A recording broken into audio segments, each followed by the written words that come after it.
வணக்கம் நண்பர்களே. இன்று நமது புளியமரத்தண்ணியில் இந்தியாவின் கோல்டன் ட்ரையாங்கிள்ஸ் தொடரின் 2வது எபிசோடை பார்ப்போம். இன்று நாம் பார்ப்பது ஜந்தர் மந்தர். ஜந்தர் என்றால் யந்த்ரா என்ற சொல்லின் திரிபு. இதன் பொருள் கருவி என்பதாகும். மந்தர் என்றால் மந்த்ரணா என்ற சொல்லின் திரிபு. இதன் பொருள் கணக்கீடு அல்லது ஆலோசித்தல் என்பதாகும். ஆக மொத்தம் இந்த ஜந்தர் மந்தர் என்ற சொல்லின் பொருள் கணக்கிடும் கருவி ஆகும். இது ஆஸ்ட்ரானமிக்கல் முக்கியத்துவம் வாய்ந்த ஒரு கட்டிடக்கலை. இது 1727ஆம் ஆண்டு தொடங்கப்பட்டு 1734இல் நிறைவடைந்தது. இதை கட்டியவர் 2ஆம் சவாய் ஜெய்சிங் ஆவார். இவர் ஒரு சிறந்த கணிதவியலாளர் மற்றும் வானியல் ஆர்வலர் என்று சொல்லப்படுகிறது. எதற்காக இந்த கட்டிடங்களை கட்டி இந்த இன்ஸ்ட்ருமெண்ட் அதாவது இந்த கருவிகளை படைத்தார் என்றால், அந்த காலத்தில் பயன்பாட்டில் இருந்த வானியல் கருவிகள் பல பிழைகள் இருந்தன. கோள்களின் இயக்கத்தை துல்லியமாக கணிப்பதற்கும் நேரத்தை கணக்கிடுவதற்கும் முகலாய பேரரசர் முகமது ஷாவின் உத்தரவின் பேரில் ஜெய்சிங் இந்த ஆய்வகத்தை உருவாக்கினார். இது ஒரு ஆய்வகம். மொத்தம் 5 ஆய்வகங்களை இதுபோல சவாய் ஜெய்சிங் கட்டினார். ஒன்று டெல்லியில், இன்னொன்று ஜெய்ப்பூர், இன்னொன்று உஜ்ஜைன், இன்னொன்று வாரணாசி மற்றும் மதுராவில். ஜெய்ப்பூரில் உள்ளது மிக பெரியது. காரணம், சவாய் ஜெய்சிங் ஜெய்ப்பூரை உருவாக்கியவர், ஜெய்ப்பூரை ஆண்டு வந்த ஒரு மன்னரும் எனலாம். இப்போது நாம் பார்த்து கொண்டிருப்பது ஜந்தர் மந்தரில் உள்ள பல்வேறு கருவிகள். பெரும்பாலான கருவிகள் சூரியன் இருந்து வரும் ஒளியிலிருந்து உருவாகும் நிழல், இந்த கட்டிடங்களில் உள்ள சுவர்களில் பட்டு நிழல் விழும் போக்கை கண்டு காலத்தையும் கிரகங்களையும் கணிக்கக்கூடிய கருவிகளாக இதை படைத்திருக்கிறார்கள். இது குழந்தைகளுக்கு மற்றும் பெரியவர்களுக்கு பல ஆச்சரியத்தை கொடுக்கும். நேரம் இருந்தால், வாய்ப்பு கிடைத்தால் கண்டிப்பாக நீங்கள் பார்க்க வேண்டிய இடம். குறிப்பாக இதில் 5 முக்கிய கருவிகளை பார்க்க வேண்டும் அல்லது தெரிந்து கொள்ள வேண்டும். சாம்ராட் யந்திரம், ஜெய்பிரகாஷ் யந்திரம், ராசி வளைய யந்திரம், ராம யந்திரம், நாடி வளைய யந்திரம் ஆகியவை மிக முக்கியமானவையாகும். இன்று வரை இந்த கருவிகள் பிழையில்லாமல் கணித்துக் கொண்டிருக்கின்றன என்பது குறிப்பிடத்தக்கது. நண்பர்களுக்கு இது ஒரு மிகவும் பிடித்த தகவலாக இருக்கும் என்று நம்புகிறோம். அடுத்ததாக நாம் பார்க்கவிருப்பது ஜெய்ப்பூரில் உள்ள ஒரு முக்கியமான இடம், Patrika gate.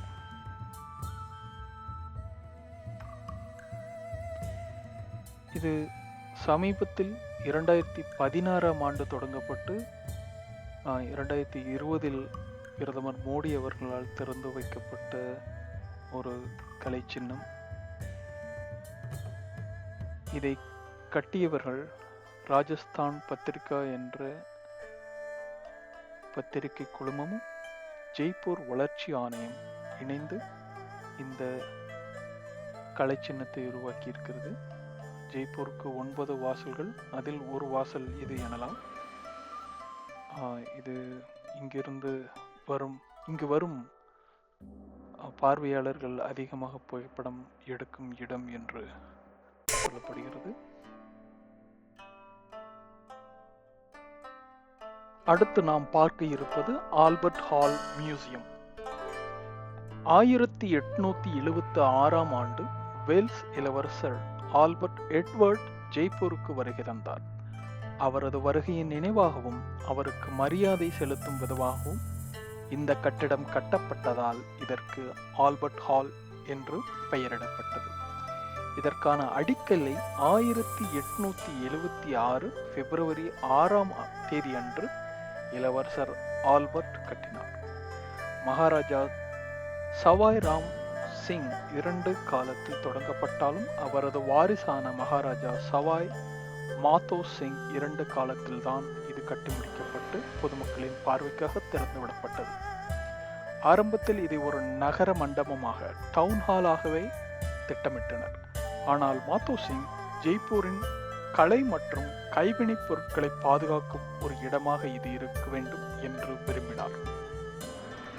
Sir Samuel ஸ்வின்டன் Jacob என்ற ஆங்கிலேய பொறியாளர் இதை வடிவமைத்திருக்கிறார்.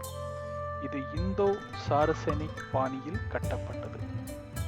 அதாவது இந்திய ராஜ்புத் கட்டிடக்கலை, முகலாய இஸ்லாமிய கலை மற்றும் ஐரோப்பிய கோதிக் பாணி ஆகியவற்றின் கலவையாகும்.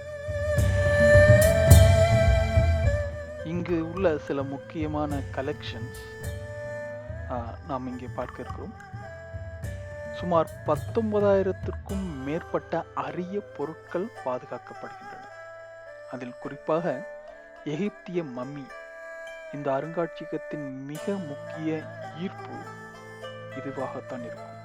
இது தூத்து என்ற பெண்ணின் உடலாகும். இது சுமார் 2300 ஆண்டுகள் பழமையானது. எகிப்திலிருந்து கொண்டு வரப்பட்ட இந்த மம்மி இன்றும் நல்ல நிலையில் பாதுகாக்கப்படுகிறது. பாரசீக தோட்ட கம்பளம் பெர்ஷியன் கார்டன் கார்பெட் 1632ஆம் ஆண்டு அன்று ஒரு பாரசீக கம்பளம் இங்கு உள்ளது. 1632ஆம் ஆண்டை சேர்ந்த ஒரு அரிய பாரசீக கம்பளம் அது. உலகின் மிகச்சிறந்த தரைவிரிப்புகளில் இது ஒன்றாகும். குப்தர் காலம், குஷானர்கள், டெல்லி சுல்தான்கள், முகலாயர்கள் மற்றும் ஆங்கிலேயர் காலத்தில் அரிய நாணயங்களின் தொகுப்பு இங்கு உள்ளது.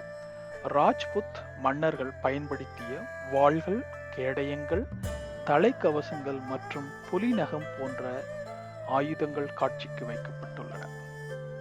ஜெய்ப்பூருக்கே உரித்தான புகழ்பெற்ற நீல நிற மட்பாண்டங்களின் அபூர்வ சேகரிப்புகள் இங்கு உள்ளன. That's called blue pottery.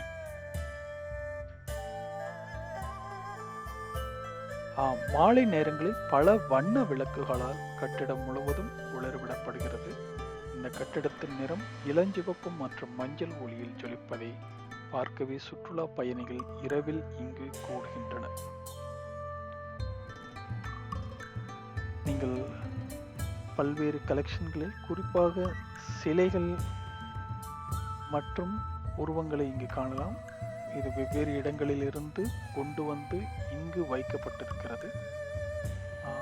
இது ராஜஸ்தானின் கலையை மட்டுமல்ல, இந்தியாவின் வெவ்வேறு பகுதிகளில் கலை எவ்வாறு வளர்ச்சி பெற்றிருக்கிறது என்பதை பிரதிபலிக்கும் விதமாக இங்கு இவை காட்சிப்படுத்தப்பட்டிருக்கிறது.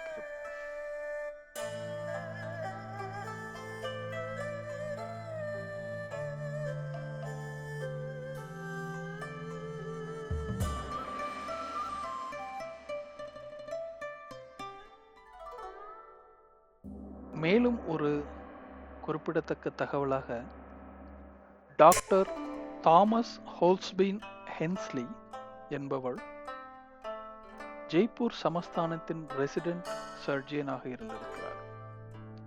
அவர் மகாராஜாவிடம் வெறுமனே பொருட்களை காட்சிப்படுத்தாமல் உள்ளூர் கைவினைஞர்களுக்கு தொழில்நுட்பங்களை கற்றுத்தரும் இடமாக இது இருக்கலாம் என்று ஆலோசனை கூறியிருக்கிறார். எனவே பழைய பொருட்களின் கிடங்காக இல்லாமல் தொழிற்துறை கலைகளின் மையமாகவும் இது உருவாக்கப்பட்டுள்ளது.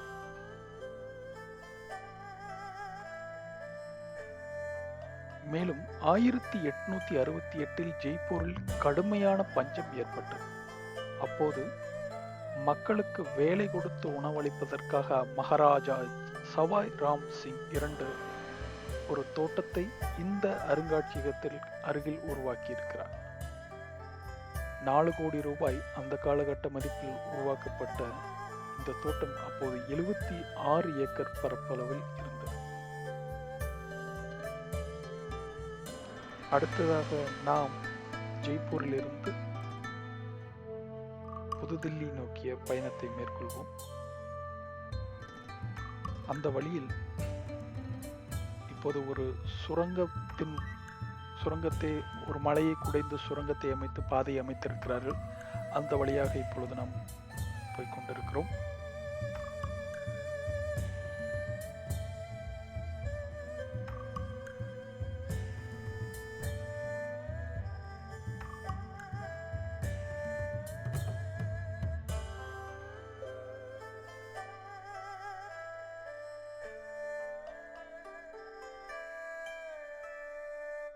இது ஒரு மிக நீண்ட டன்னலாகவே இருக்கிறது.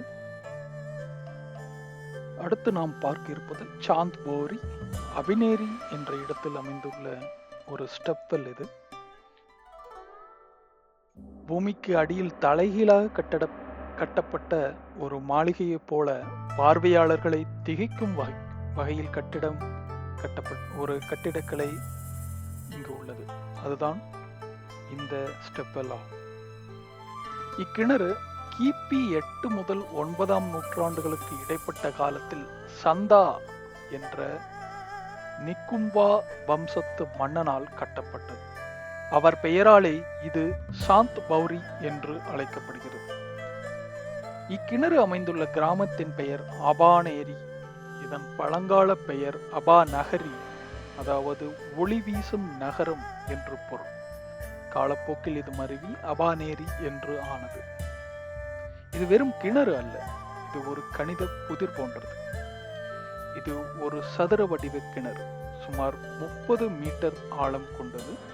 இது தோராயமாக ஒரு 13 மாடி கட்டிடத்தின் உயரத்திற்கு சமமானது. ஆனால் இது பூமிக்கு அடியில் செல்கிறது. இந்த ஆழத்தை சென்றடைய 3 பக்கங்களிலும் மிக நேர்த்தியான ஒன்றையொன்று பின்னிக் கொண்டது போன்ற படிக்கட்டுகள் அமைக்கப்பட்டுள்ளது. இதில் மொத்தம் 13 அடுக்குகள் உள்ளன. இதில் 3500 படிக்கட்டுகள் மிக துல்லியமான அளவில் வடிவமைக்கப்பட்டுள்ளன. மேலே அகலமாகவும் கீழே செல்ல செல்ல குறுகலாகவும் இருப்பதால் இது ஒரு தலைகீழ் பிரமிடு போல காட்சியளிக்கிறது. கிணற்றின் 3 பக்கங்களில் மட்டுமே படிக்கட்டுகள் உள்ளன. 4வது பக்கம் முற்றிலும் மாறுபட்டது. இந்த பக்கம் பல அடுக்கு மாடி அரண்மனை போல கட்டப்பட்டுள்ளது. இதில் தூண்கள் நிறைந்த தாழ்வாரங்கள், சிலைகள் மற்றும் ஓய்வெடுக்கும் அறைகள் உள்ளன. மன்னரும் ராணியும் கலை நிகழ்ச்சிகளை ரசிப்பதற்காக ஜரோகா எனப்படும் உப்பரிகைகள் இங்கே அமைக்கப்பட்டுள்ளன. இது அக்கால அரச குடும்பத்தினர் கோடை காலத்தில் வெப்பத்தை தணிக்க வந்து தங்கும் இடமாக பயன்படுத்தப்பட்டிருக்கலாம். ராஜஸ்தான் ஒரு வறண்ட பிரதேசம் என்பது நாம் அறிவோம். நீரை சேமிப்பது மிகவும் முக்கியம். அதற்காகவே இது கட்டப்பட்டது. கிணற்றின் அடிப்பகுதிக்கு செல்ல செல்ல வெப்பநிலை குறையும். மேலே உள்ள வெப்பநிலையை விட கிணற்றின் அடிப்பகுதியில் சுமார் 5 முதல் 6 டிகிரி செல்சியஸ் வரை குளிர்ச்சியாக இருக்கும். மழைநீரை வீணாக்காமல் சேகரிக்கவும் நிலத்தடி நீர்மட்டத்தை உயர்த்தவும் இது உதவியது. சாந்த் பௌரிக்கு அருகிலேயே மிகவும் பழமையான ஹர்ஷத் மாதா கோயில் உள்ளது. இத்துடன் இந்த எபிசோடை முடித்துக் கொள்வோம். அடுத்த எபிசோடில் நாம் இந்தியாவின் ஏன் உலகின் அழகிய கலை பெட்டகமான தாஜ்மஹாலை பார்க்கவிருக்கிறோம். மறக்காமல் சேனலுக்கு சப்ஸ்கிரைப் செய்து கொண்டு அடுத்த எபிசோடை கண்டுகளியுங்கள்.